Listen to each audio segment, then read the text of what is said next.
哇，百幾蚊可以入把缸油，剪個頭髮10幾蚊。我發覺同人講要去阿聯酋，佢哋通常都會話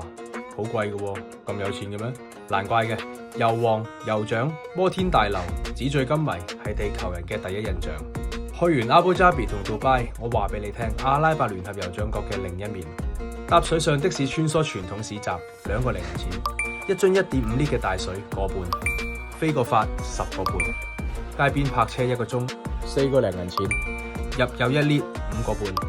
乜嘢顏色款式都有嘅絲巾10幾至20幾蚊；純手工陶瓷碗10幾至20幾蚊；好大份嘅阿拉伯羊肉飯40零蚊；一餐印度飯腰果咖喱雞30幾；炸波麵包20零蚊；參觀最大清真寺免費。好多國家都係豐儉由人，阿聯酋係全球富豪移民首選，同時貧富差距都好大，超過80%打工仔嚟自南亞、東南亞、非洲嘅外勞。離開市中心或者喺 local 生活嘅地方，要去一個 CP 值高嘅阿聯酋 trip 都唔算好難啫。